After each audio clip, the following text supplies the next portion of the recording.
Welcome to মনোবল global academy, the hub of scientific happiness. আমাদের প্রত্যেকেরই জীবনেই অনেক মানুষের অবদান।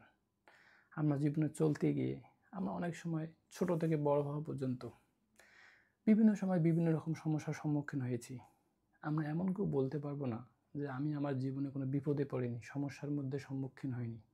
কিন্তু আবার দেখবেন খুবই সুন্দরভাবে, চমৎকারভাবে আপনি প্রত্যেকটা সমস্যা সমাধান করে, প্রত্যেকটা সমস্যার মোকাবেলা করে খুব সুন্দরভাবে সমাধান করে আপনি আজকের অবস্থানে এসেছেন। তো এই যে আপনি আজকে অবস্থানে এসেছেন, ভালো আছেন এত কিছুর পরেও, তো এখানে মানুষের অবদান আছে না? আমরা বলছি কি, সমস্যা সমাধানে সর্বোচ্চ অবদান। আপনার আজকে অবস্থানে আসার জন্য যে ব্যক্তিটা আপনাকে প্রত্যক্ষ পরোক্ষভাবে সহযোগিতা করেছে, ওই ব্যক্তিটা আপনাকে ভালোবেসেই করেছে, ওই ব্যক্তিটার প্রতি আপনি কৃতজ্ঞ। কিন্তু অধিকাংশ সময় আমাদের কি হয়, যে ব্যক্তিটা আমাকে সহযোগিতা করলো, ওই ব্যক্তিটাকেই আমরা অনেক সময় হয়তো তার প্রতি কৃতজ্ঞতাবোধ প্রকাশ করতে পারি না। তখন কি হয়, মনের মধ্যে একটা ক্ষোভ তৈরি হয়, মনের মধ্যে ঘৃণা তৈরি হয়, মনের মধ্যে একটা মানসিক দ্বন্দ্ব তৈরি হয়। অথচ ওই ব্যক্তিগুলো আমার জীবনে অনেক ভূমিকা পালন করেছে। তো আমাদের সমাজের ক্ষেত্রে এই জিনিসটা আমরা দেখি যে এক সমাজ আরেক সমাজের মানুষকে পছন্দ করে না।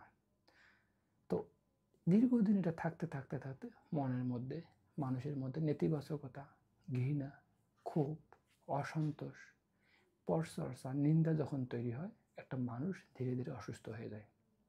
তো আমরা মনে করি কি, তো তখন আমরা মনে করি হয়তো তার রোগ হয়েছে, কিন্তু আসলেই আদৌ তার রোগ না। রোগটা হচ্ছে মানসিক রোগ, সাইকোসোমাটিক, মনোদৈহিক, মন থেকে তার এই রোগটা হয়েছে। কিন্তু বিজ্ঞান কি বলে? বিজ্ঞান বলছে যে আমাদের মস্তিষ্ক, আমাদের ভাবনাটা যখন আমাদের ভালো হবে, ইতিবাচক হবে, মানুষের সহযোগিতামূলক হবে, মানুষের সেবামূলক হবে, automatic endorphin, oxytocin, serotonin, dopamine, এই পজিটিভ হরমোন, হ্যাপি হরমোনগুলো মস্তিষ্ক থেকে তৈরি হয়।